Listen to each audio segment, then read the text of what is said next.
ते माझे गुरु, माझी आई आणि वडील म्हणजे सुनील आबा गायकवाड, ही त्यांची पुण्य मी तुमच्या समोर बोलतोय.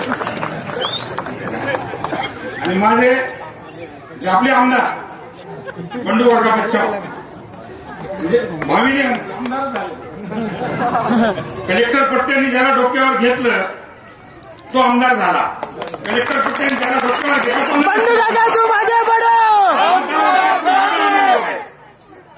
आपले काका जे आमदार झालेलेच आहेत. तुमच्या सगळ्यांच्या सचिन निखिल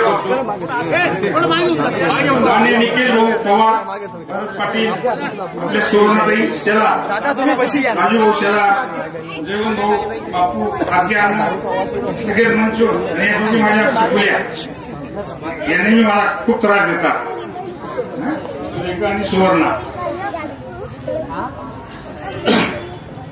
मी पहिल्या वेळेस तुमच्या सगळ्यांच्या आशीर्वादाने अपक्ष म्हणून तुम्ही मला सगळ्यांनी एक निवडून दिलं. 5 वर्ष कलेक्टर पट्टा म्हणजे सेवेची एक मला संधी मिळाली आणि त्या संधीचं मी सोनं केलं. मी असं सोनं केलं 5 वर्षात की तुम्ही अजूनपर्यंत मदन बापू विसरणार नाही. अजून 10-20 वर्ष मी विसरणार नाही.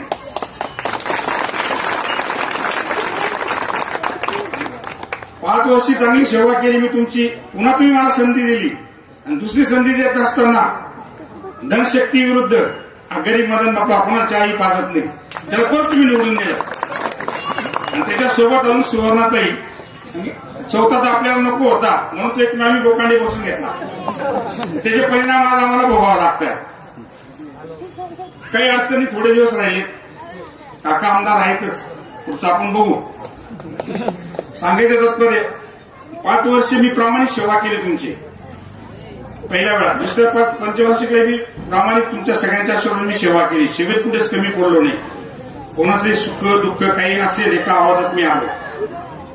मान सन्मान हा माझ्याजवळ नाहीये आणि तो मान त्याची अपेक्षा पण नव्हती.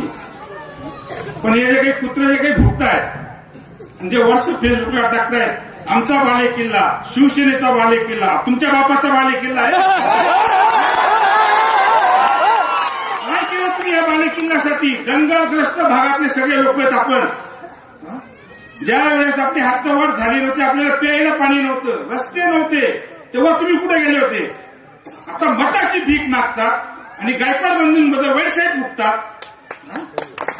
हिंमत असेल तर तोंडावर बोला. आपण जे करतो ना, आम्ही परिवाराचा विचार करत नाही. दोघं भाऊ जनसेवेसाठी सदैव तत्पर असतो. म्हणजे मी सांगण्याची गरज नाही, तुम्ही सगळे डोळ्याने बघता. कोणाचंही काही अडचण छोटे छोटे भानगडी झाल्या तरी मी येतो. काही गरज आहे का मला? मला परिवार नाही का? मला संसार नाही का? पण आम्ही दोघा भावांनी विडा उचललाय जनसेवेचा. आमची परिस्थिती काहीच नव्हती, खूप हालाकीची परिस्थिती होती. आबांनी या राजकीय सामाजिक सेवाच्यामध्ये खूप नाव कमवलं आणि त्याच्यात आमचं नाव झालंय. मी आबांच्या पावलापासून तुमच्या सोबत आलेलो. मला म्हणजे 8 दिवसापासून मी विचार केला सभा घ्यायची आणि बोलायचं.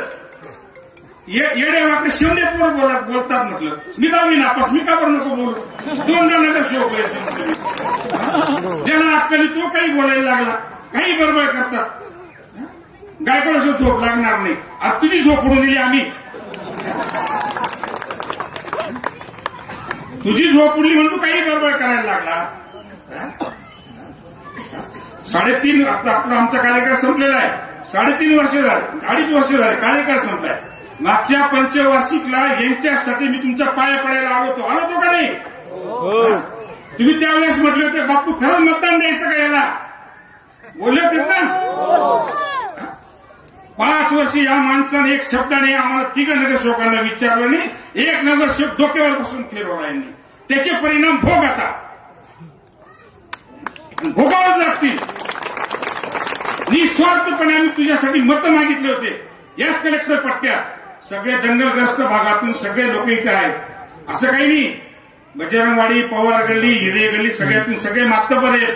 सगळ्यांनी नेते घडवलेत, नगरसेवक घडवले. पण तुम्ही सगळ्यांनी मला घडवलं. तुम्हाला हे बनवतात.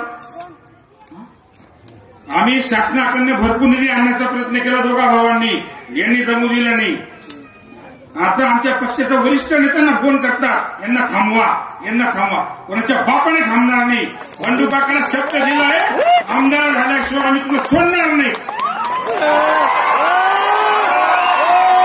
आमदार हा बंडू काका सारखाच पाहिजे, तरच आपण सगळे व्यवस्थित आणि चांगले. गुंडगिरी इतकी माजवलेली यांनी.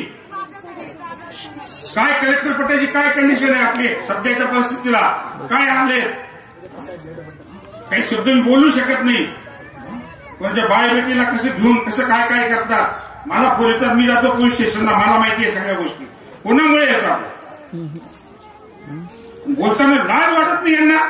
काय बोलतात कोणाबद्दल. करोना काळामध्ये यांनी टाळूवरची लोणी, करोना काळामध्ये काय केलं नाही आम्ही सांगा तुम्ही. आमच्या जीवाची पर्वा केली का आम्ही. आम्हाला संसार नाही का.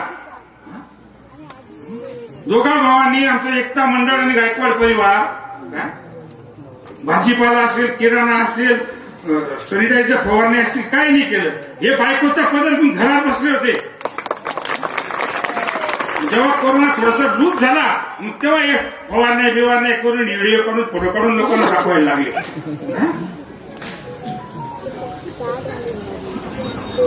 कोणाबद्दल बोलतोय, काय बोलतोय, तुमची लायकी आहे का.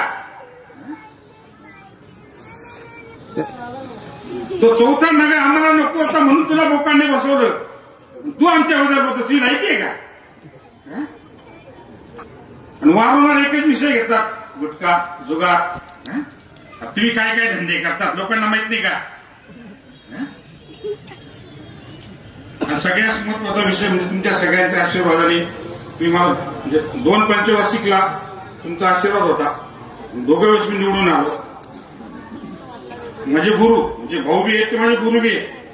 त्यांच्या शिकवणी त्यांच्या कामाची पद्धत बघूनच मी काय अनपड माणूस आहे, 10वी नापास, मला काही कळत नाही. पण त्यांचं बघून मी शिकलो. पण तुमच्या सगळ्यांच्या आशीर्वाद मी चांगले कामं केले. आणि सगळ्याच पुण्याचं काम मी जर काही केलं असेल माझ्या आयुष्यात या 10 वर्षात तर कलेक्टर पट्ट्याला पाणी दिलं.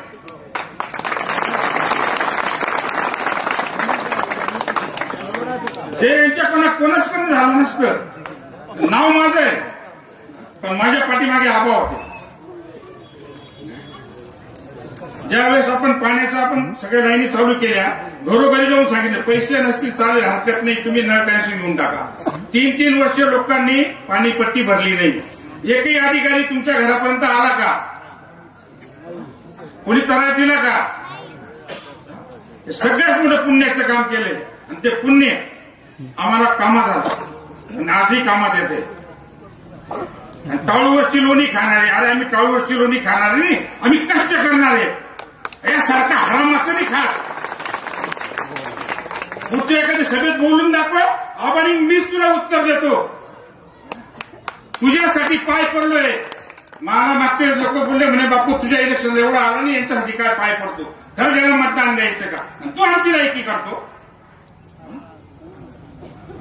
तुझ्या मुलाने कबूल केलं होतं, माझा मामा का पडला म्हणे बापू, मला आज समजलं. एक घर असं नाही म्हणत तुम्हाला बापू कोणी म्हणत नाही. कोणी पाणी घे, कोणी चहा घे. मदन बापू तू मागे बडो. आणि करोनामध्ये आम्ही टाळूवरची लोणी घातली. अरे आमचं सोनं नाणं मोडलं ना, भावाच्या अंगावर सगळं सोनं नाणं मोडलं, आम्ही खर्च केला. मी जे पुण्याचं काम केलंय तर सगळे म्हणून आपलं एक पुण्याचं काम करायचंय. पाणी हे पुण्याचंच काम आहे ना. माझ्या आयुष्यात मी सगळ्यात पुण्याचं काम हे समजतो की कलेक्टर पट्ट्यात जे पाण्याचा जो प्रॉब्लेम होता तो सॉल्व्ह झाला आणि तो परमेश्वराच्या कृपेने आशीर्वादाने आपण ते केलेलं आहे. म्हणजे पुण्याचं काम आहे ना. एक पुण्याचं काम आपल्याला करायचं का पापचं वाटेकरी व्हायचं. पुण्याचं काम करायचं ना तर बंडू काकालाच आमदार करायचं. माझ्या माय माऊलींनो बंधूंनो सगळ्यांना मी बोलत नाही, पण आज त्या परमेश्वराने मला बोलायला लावलं. आणि आज 10 वर्षानंतर मी पहिल्यांदा बोलत तुमच्या सगळ्यांच्या समोर. माझ्या बोलण्यात काही जर चुकी झाली असेल तर मला माफ करा. पण मी सगळ्यांना विनंती करतो, माझ्या माय माऊलींनो भावांनो सगळ्यांना, की काही करून ज्या 23 तारखेच्या निकालामध्ये कलेक्टर पट्टा आपला प्रभाग क्रमांक 11 बंडू काकाला लीड पाहिजे. जर बंडू काकाला तुम्ही लीड दिला तर मी पुढचा नगरसेवकाचा फॉर्म भरेल. नाही तर फॉर्म भरणार नाही, संन्यास घेईल, सोडून देईल राजकारण. मदन बापू तू मागे बडो. सगळ्यांनी सहकार्य करा. येणाऱ्या 20 तारखेला काकांची निशाणी रिक्षा आहे, गोरगरिबाची रिक्षा. आपल्याकडे भरपूर रिक्षा आहेत कलेक्टर पट्ट्यात, हे लक्षात ठेवा. आणि काकांना आपण रिक्षावर बसूनच मंत्रालयात घेऊन जाऊ. गाडी 4 व्हीलरवर नाही, रिक्षात बसून घेऊन जाऊ काकांना. मी रिक्षा चालवेल, काकाने आबा मागे बसतील, तुम्ही सगळे 4 व्हीलरवर मागे. मी सगळ्यांना विनंती करतो आणि माझे 2 शब्द संपवतो.